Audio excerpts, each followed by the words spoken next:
selalu menang tipis di 3 laga terakhirnya. Melempemnya lini serang Persib mendapatkan kritik tajam dari para bobotoh. Manajemen kabarnya akan memberikan kejutan soal perekrutan striker baru berlabel Timnas untuk mempertajam ujung tombak tim. Siapa striker yang dimaksud? Hingga kabar ada perubahan jadwal laga Borneo FC kontra Persib Bandung yang sedianya digelar tanggal 16 Januari nanti.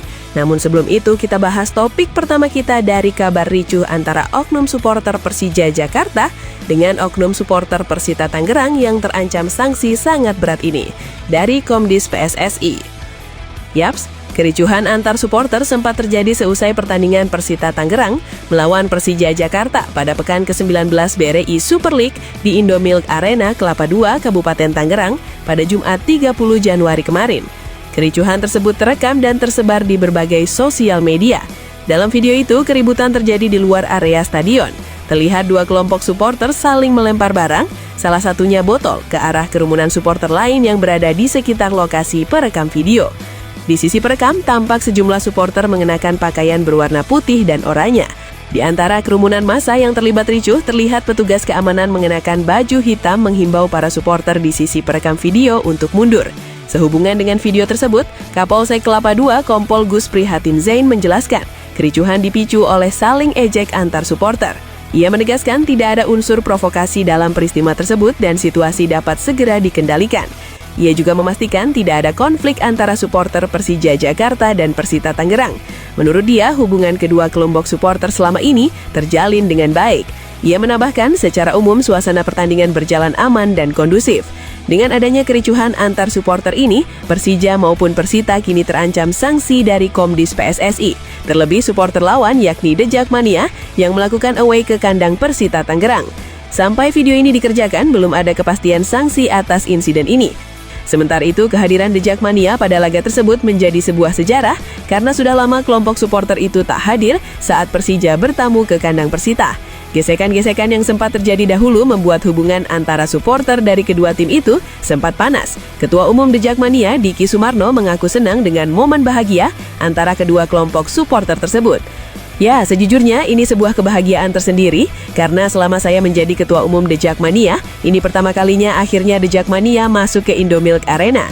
Jadi ini menjadi sebuah sebuah cerita baru bagi The Jackmania, akhirnya kami kembali lagi ke Tangerang untuk nonton Persija, kata Diki Sumarno.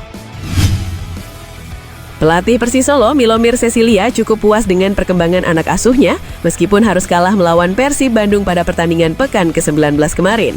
Milomir Cecilia menyebut Maung Bandung merupakan lawan yang sulit ditaklukkan. Sebagai salah satu kandidat juara, kualitas dan pengalaman anak asuh Bojan Hodak memang jauh lebih mentereng ketimbang Persis. Juru taktik asal Bosnia-Herzegovina itu cukup puas dengan perkembangan anak asuhnya. Namun, Laskar Sambernyawa memang minim opsi karena 2 pemain barunya, Clayton da Silveira da Silva dan Andre Alba, belum bisa bermain. Seperti yang saya katakan, ini bakal menjadi laga yang sulit. Kami bermain melawan tim terbaik di liga ini. Persib adalah salah satu tim terbaik di Indonesia yang punya fisik, teknik, taktik, dan juga pengalaman. Hari ini kami harus mengalami kekalahan hanya karena kualitas dan pengalaman yang dimiliki oleh lawan. Kami memiliki 2 hingga 3 peluang, tetapi tidak ada yang bisa menghasilkan gol. Meskipun demikian, kami sudah jauh lebih baik ketimbang laga terakhir melawan Borneo FC, kata Milomir Cecilia. Borneo FC meraih hasil positif pada laga pekan ke-19 Super League 2025-2026.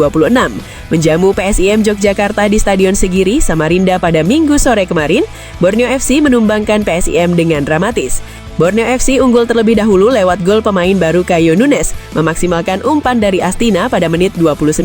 Namun PSIM menyamakan skor lewat eksekusi penalti Ze Valente pada menit 82. Usai skor menjadi sama kuat, Borneo FC makin menggila. Hasilnya tim berjuluk Pesut Eta bisa mencetak gol saat injury time tepatnya menit 90+2 melalui sundulan pemain barunya lainnya, Koldo Obieta. Skor 2-1 pun tercipta dan bertahan hingga laga usai. Borneo FC berhak meraup 3 poin. Hasil ini membuat Borneo FC memiliki 43 poin dan berhak menggulingkan Persija Jakarta yang ada di posisi kedua. Sebaliknya, Persija harus rela turun ke peringkat ketiga. Tim berjuluk Macan Kemayoran baru memiliki 41 poin. Sedangkan Persib masih kokoh di puncak Klase N setelah pada Sabtu lalu mengalahkan Persis Solo dengan skor 1-0. Sementara itu, pendukung Persib Bandung yakni Bobotoh merasa tak puas meski klub idolanya menang atas Persis Solo.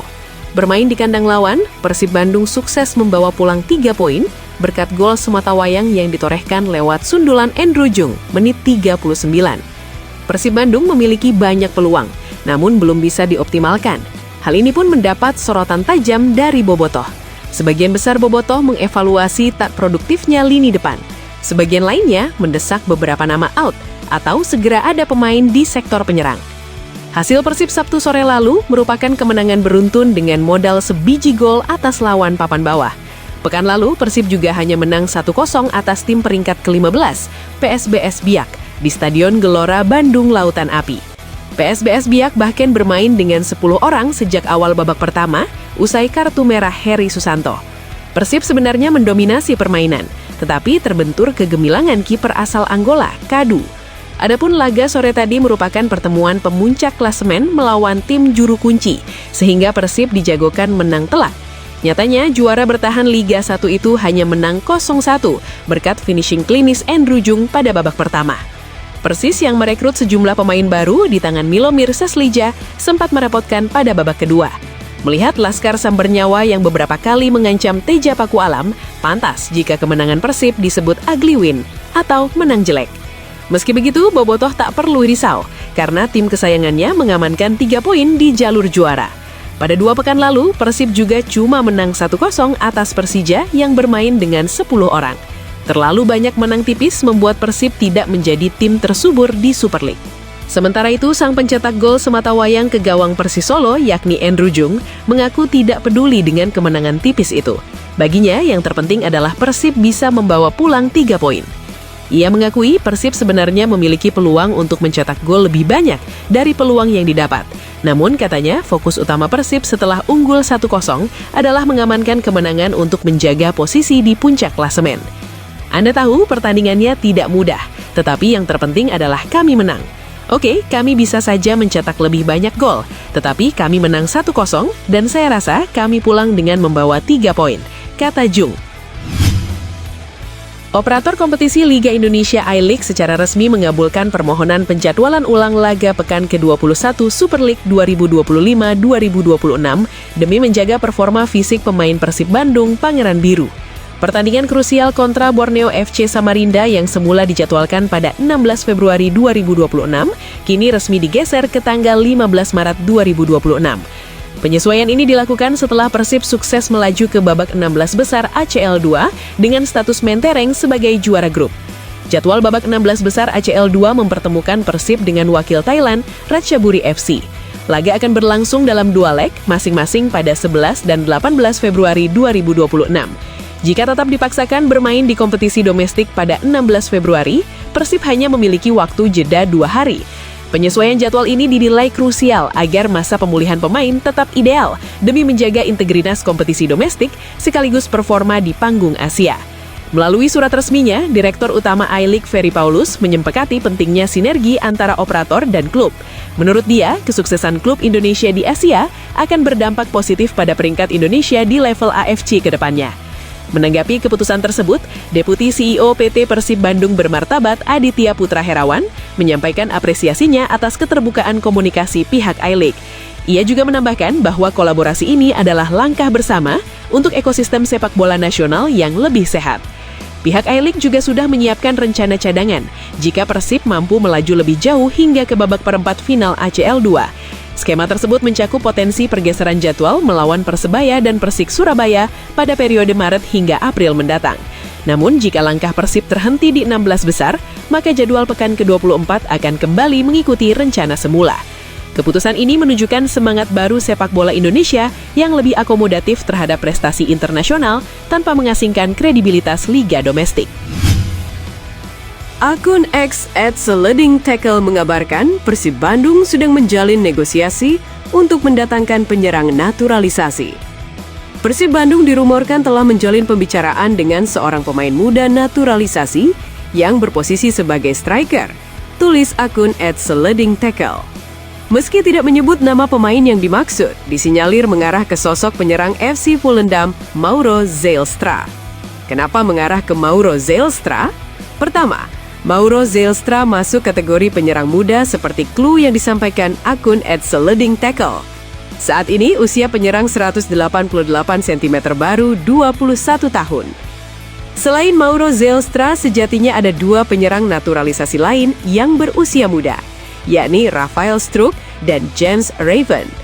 Namun kedua pemain ini masih mendapatkan menit tampil bersama klub masing-masing dan tidak ada tanda-tanda akan hengkang ke klub lain.